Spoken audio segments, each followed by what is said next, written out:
Ya, sekarang kita akan lanjutkan untuk pembuktian intinya gitu ya, dari teorema 3.7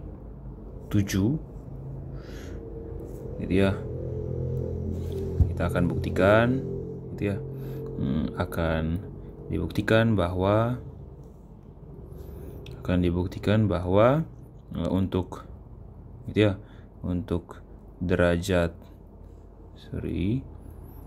akan dibuktikan bahwa untuk derajat f sama dengan n gitu ya, berlaku fx sama dengan, dapat ditulis sebagai qx yang dikali gx gitu ya, ditambah rx gitu ya, itu yang akan dibuktikan. Nah, sekarang kita punya f-nya itu derajatnya n, berarti f-nya itu kita bisa tulis sebagai, fx-nya kita bisa tulis sebagai ini ya, an x pangkat n ditambah sampai a1x ditambah a0 gitu kan. Nah, terus kita tahu kalau derajat f itu lebih dari sama dengan derajat g gitu ya. Nah, misalkan kita tulis g itu sebagai bm x pangkat m ditambah sampai b0, dimana ya kita tahu kalau n itu lebih dari sama dengan m gitu ya. Nah, sekarang perhatikan ini,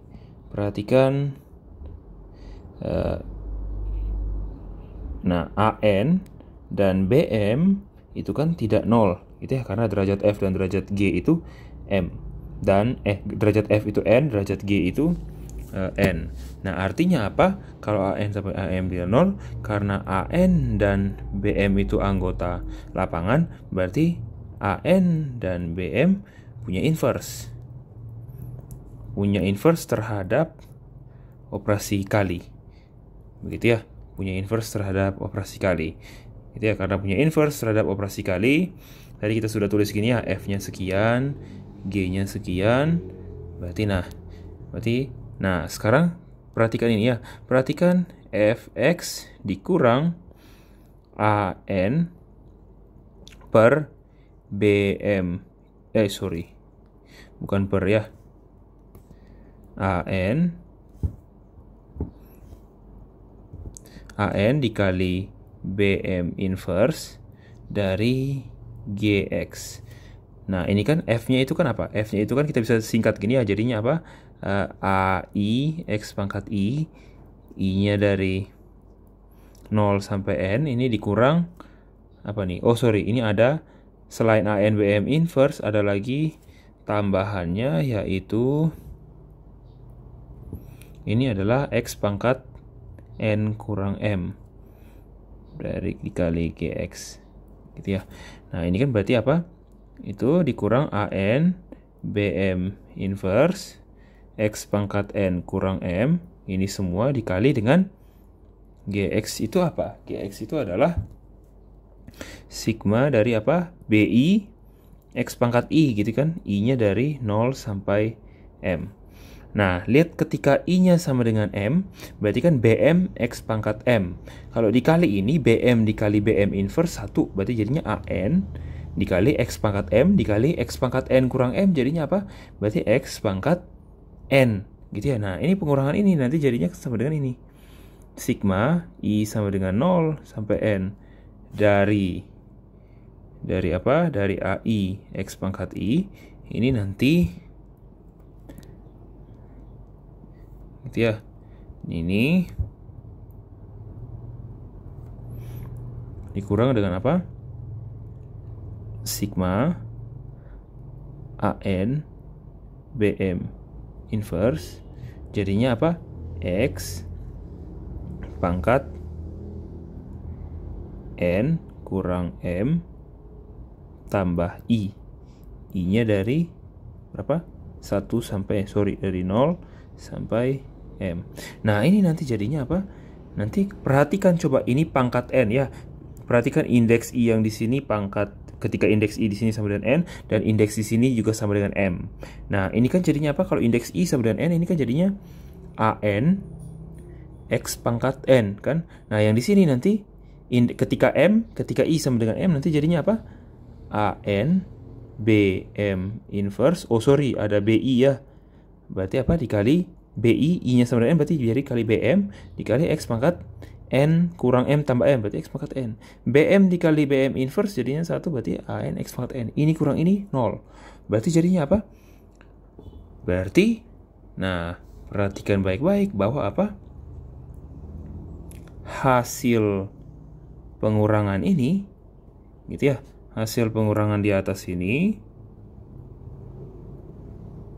dia fx dikurang ini, maka itu akan kita bisa tulis sebagai ini. Kalau teman-teman lihat ya, kalau tidak salah ini adalah apa?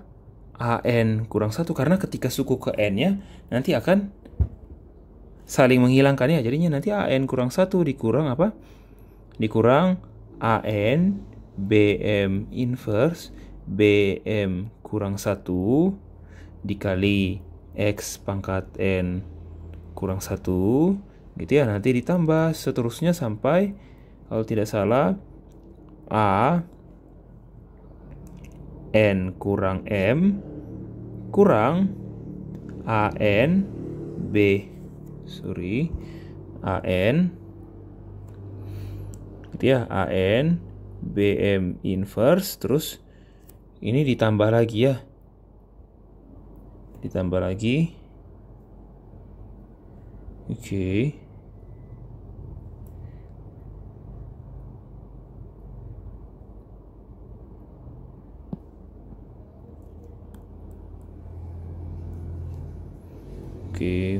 Nah, AN BM inverse dari apa?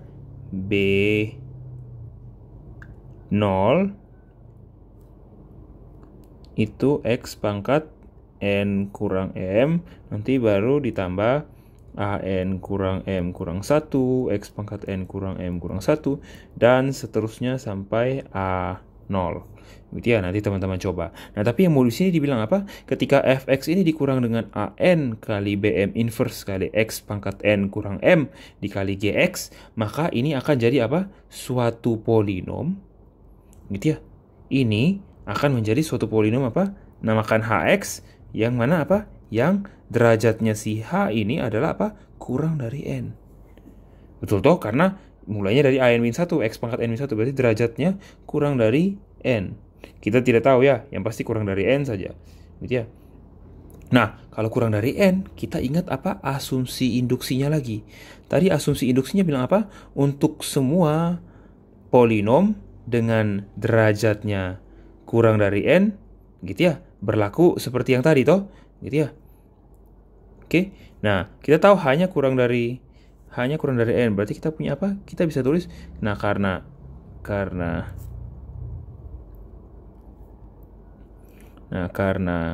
derajatnya H kurang dari N, berdasarkan asumsi di induksi, maka apa? Hanya bisa ditulis sebagai Qx dikali apa? Gx ditambah Rx. Ini kita namakan misalkan Q1, G, dan R1.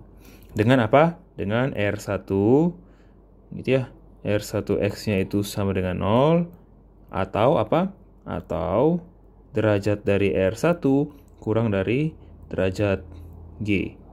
Gitu ya. Kurang dari derajat G. Gitu ya. Nah, oke. Sudah. Berarti sudah dapat, kita punya hanya bisa ditulis seperti ini. Gitu ya. Berarti kita tulis ya. Berarti kita punya tadi apa? Fx kurang AN BM inverse X pangkat N kurang M dikali Gx, itu kan sama dengan apa? Hx tadi toh. Nah, Hx itu sama dengan apa? Di sini Hx itu sama dengan, kita bisa tulis sebagai apa? Q1x dikali Gx ditambah R1x. Nah, yang ini kita pindahkan ke sebelah, berarti kita punya apa? Fx itu sama dengan apa? AN BM inverse, gitu ya, X pangkat N kurang M, terus ditambah apa? Q1x dikali GX baru ditambah R1X toh. Berarti apa? Kita bisa tulis F itu sebagai apa? Suatu polinom, gitu ya, atau dengan kata lain apa? X-nya, F-nya, kita bisa tulis sebagai apa? F-nya itu bisa tulis sebagai suatu polinom, misalkan ini semua kita namakan Q, gitu ya. QX dikali apa? GX, terus baru ditambah R1X. Dan kita sudah tahu kalau apa? Derajat dari R1 itu kurang dari derajat G. Berarti karena apa? Karena untuk kasus derajat F-nya sama dengan N itu berlaku, berarti apa? Asumsi bukti induksi selesai, berarti artinya apa? Kita berhasil membuktikan teoremanya, yaitu bahwa polinom dari F, gitu ya, polinom pada ring polinomial dengan lapangan F, itu bisa dituliskan sebagai apa?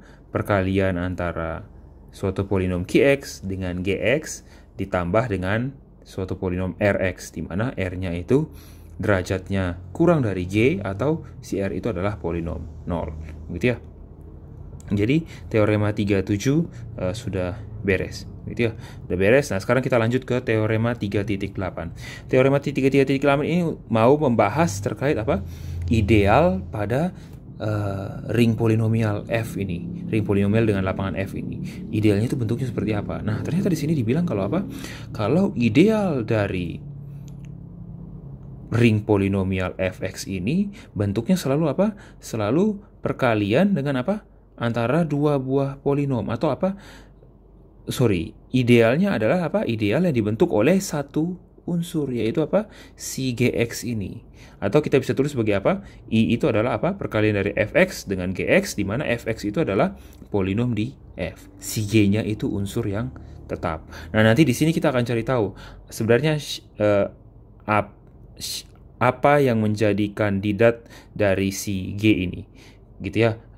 G ini ciri-cirinya seperti apa, nanti kita akan bahas di teorema 3.8, begitu ya, untuk pembuktiannya.